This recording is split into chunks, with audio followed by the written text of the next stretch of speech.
आप सभी का स्वागत है अपने चैनल क्रेजी एमएस कोचिंग में। आज हम आपके लिए लेकर आए हैं, यहाँ पर आप देखने वाले हैं मासिक मूल्यांकन 2022 माह अगस्त का, यहाँ पर कक्षा 12 वालों का।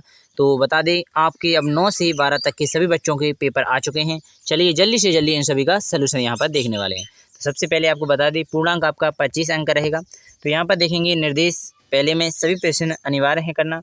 तो यहाँ पर दूसरा लिखा है आवश्यकता अनुसार चित्रों का समावेश करें। यहाँ पर तीसरे क्वेश्चन में लिखा हुआ है यानी यहाँ पर फॉन्ट आपके निर्देश के लिए दिए जाते हैं कि इस प्रकार के रहेंगे, जैसे 1, 2, 3 यानी अति लघु प्रश्न 1 अंक में दिए जाएंगे, 4, 5, 6 यानी 2 अंक में दिए जाएंगे। इसके आगे और भी दिए गए हैं, इनको भी अच्छी तरह से देख लीजिएगा। तो यहाँ पर आपने 3 तो पढ़ लिए हैं। चौथा में लिखा है 8, 9, इसे 7 भी यहाँ पर इसमें लिख लिए। तो ये 3 अंक में रहेंगे आपके। यहाँ पर 9 और 10 वाला जो दीर्घ उत्तरीय है वो 5-5 अंक में क्वेश्चन रहेंगे। चलिए बिना टाइम खराब के क्वेश्चनों को पढ़ेंगे, इसके बाद इनके आंसर भी देखना है, ठीक है। तो यहाँ पर पहले नंबर पर आपका क्वेश्चन 1, 2, 3, 4 पढ़ लेते हैं, इनके बाद इनके आंसर देखेंगे। तो पहले क्वेश्चन लिखा है शून्य कोटि अभिक्रिया किसे कहते हैं, उदाहरण व सूत्र दीजिए। तो चलिए इसके बाद पूरे क्वेश्चन पढ़ते हैं, नहीं वरना एक एक से क्वेश्चन भी देख लेते हैं, ठीक है। तो यहाँ पर पहला क्वेश्चन का आंसर यहाँ पर ये रहा, यही बताना था ना, वह अभिक्रिया जिसकी दर अभिकारकों की सांद्रता पर निर्भर नहीं करती है, अर्थात वह अभिक्रिया जिसकी दर अभिकारकों की सांद्रता की शून्य घात के अनुक्रमानुपाती होती है। इस प्रकार आप इसे देख सकते हैं। चलिए इसी से आगे और दिया गया है इसी का, इसे भी देख लीजिएगा।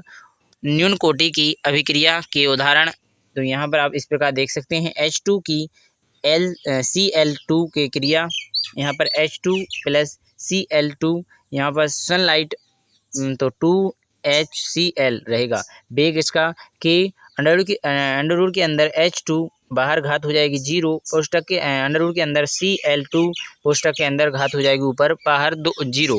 इसका बेग रहता है K से नापा जाता है बेग को, ठीक है। चलिए यहाँ पर K रहेगा बेग। चलिए इसके बाद और भी दिया गया है। तो चलिए पहले नंबर पर यहीं पर पहला क्वेश्चन समाप्त होता है, आंसर इसका आपने देख लिया है। चलिए नेक्स्ट क्वेश्चन यानी दूसरा क्वेश्चन का आंसर देखते हैं। स्वर्ण संख्या किसे कहते हैं, स्वर्ण संख्या किसे कहते हैं। चलिए दूसरे क्वेश्चन का आंसर देख लेते हैं। तो यहाँ पर ये रहा आपका स्वर्ण संख्या किसे कहते हैं, इसका आंसर।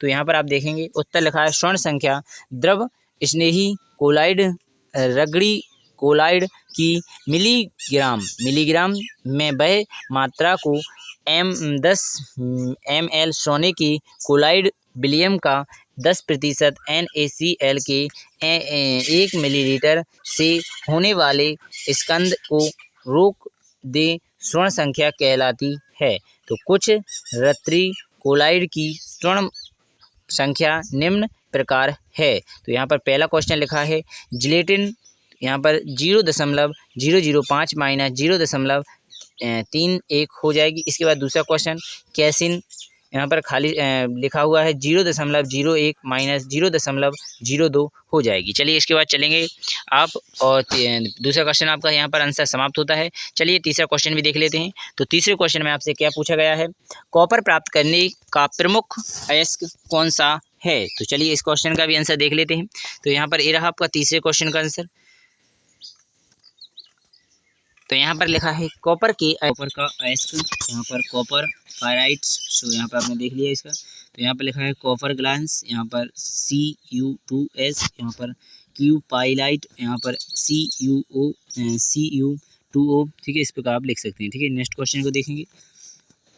तो यहाँ पर चौथा क्वेश्चन आपसे पूछा गया है, इसे देख लीजिएगा। किसी अभिक्रिया की अणु संख्यता से आप क्या समझते हैं। तो यहाँ पर चलिएगा इसका देख लेते हैं। तो यहाँ पर आपका चौथा क्वेश्चन का आंसर ये रहा। यहाँ पर पूछा है किसी अभिक्रिया की आणविकता या अणुसंख्यता उस अभिक्रिया में भाग लेने वाले कुल अणुओं की संख्या होती है, अतः अभिक्रिया के होने के लिए कम से कम एक अणु की आवश्यकता तो होती है, अतः आणविकता का मान कभी भी शून्य नहीं होता है। तो इस प्रकार आप लिख सकते हैं। चलिए नेक्स्ट क्वेश्चन ये चलते हैं। तो यहाँ पर 4 क्वेश्चन के आपने आंसर देख लिए, 5, 6, 7, 8, 9 की यहाँ पर आप देखने वाले हैं। तो 9 पहला नंबर 5वां क्वेश्चन देख लीजिएगा, हार्डी-शुल्ट्जे नियम क्या है। तो चलिए इसका देख लेते हैं। तो ये रहा हार्डी-शुल्ट्जे नियम। तो यहाँ पर आप इसे अच्छी तरह नोट कर लीजिएगा पूरा। चलिए यहाँ पर आप 6वां क्वेश्चन देखेंगे, दूध में खटाई डालने पर क्या फट जाता है, क्यों? ठीक है, वह फट जाता है क्यों? ठीक है, तो इस प्रकार देख लीजिएगा। इसका 6वां क्वेश्चन, दूध में जल, वसा, कार्बोहाइड्रेट तथा अकार्बनिक लवण होते हैं। कैसीन नामक फास्फोप्रोटीन भी उपस्थित होता है। जब कोई अम्ल या खट्टाई दूध में मिलाई जाती है तो यह वसा और कैसीन आपस में मिलकर थक्का बना लेते हैं तथा पात्र की तली में बैठ जाते हैं। जल, कार्बोहाइड्रेट व लवण ऊपर तैरते रहते हैं। इस क्रिया को हम दूध का फटना कहते हैं। ठीक है, इस प्रकार आप लिख सकते हैं। चलिए 7वां क्वेश्चन देख लीजिएगा। 7वें क्वेश्चन में लिखा हुआ है, कॉपर की प्रमुख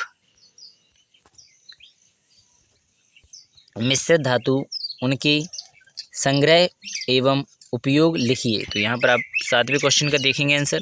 तो ये रहा 7वें क्वेश्चन का, कॉपर एवं उनकी प्रमुख। तो यहाँ पर आप देख लीजिए अच्छी तरह से, इनको लिख लीजिएगा। चलिए इसके बाद और भी दिया गया है, ए वाला देख लीजिएगा। तो यहाँ पर चलिए इसका देखते हैं 8वें का कौन सा क्वेश्चन है।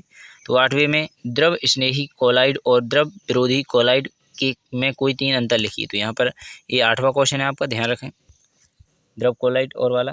तो यहाँ पर 8वां क्वेश्चन का आंसर यहाँ पर लिखा नहीं है। ठीक है, तो फिर देख लीजिएगा। चलिए नेक्स्ट क्वेश्चन को आपने देख लिया, अच्छी तरह से लिख लीजिएगा वीडियो को रोककर। चलिए यहाँ पर आपका 9वां क्वेश्चन दिया गया है। 9वें क्वेश्चन को देखेंगे आप, रासायनिक अभिक्रिया की दर को प्रभावित करने वाले कारकों का वर्णन कीजिए। चलिए यहाँ पर आप इसको देखेंगे, 9वां क्वेश्चन, ये रहा 7वां, ये रहा 8वां, यहाँ पर ये रहा आपका 9वां क्वेश्चन। ठीक है, तो इसे आप यहाँ से पूरा कंप्लीट कर सकते हैं। चलिए थोड़ा सा बता देते हैं अच्छी तरह से झूम करके। तो यहाँ से आप देखेंगे रासायनिक अभिक्रिया, तो यहाँ पर इस प्रकार देख लीजिएगा, पूरी अच्छी तरह से आ रही होगी समझ में। ताप यहाँ पर, दाब यहाँ पर उत्प्रेरक यहाँ पर। तो इस प्रकार आप पूरा कर सकते हैं। ठीक है, चलिए नेक्स्ट क्वेश्चन को आपको दिखा देते हैं।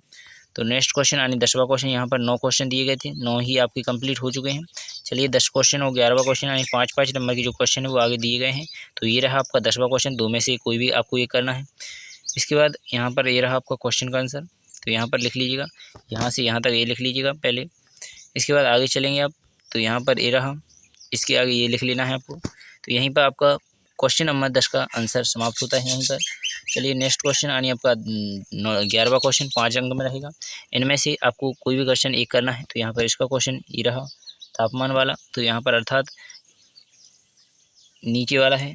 तो यहाँ पर आप देख लीजिएगा अथवा का। तो यहाँ पर इस प्रकार आप पूरा यहाँ पर लिख सकते हैं यहाँ पर। तो इसका पहले नंबर का है। ठीक है, फोटोग्राफी का संक्षिप्त टिप्पणी लिखिए। तो फोटोग्राफर की टिप्पणी है यहाँ पर, ताप के आधार पर भट्टी को 4 क्षेत्रों में बांटा जाता है।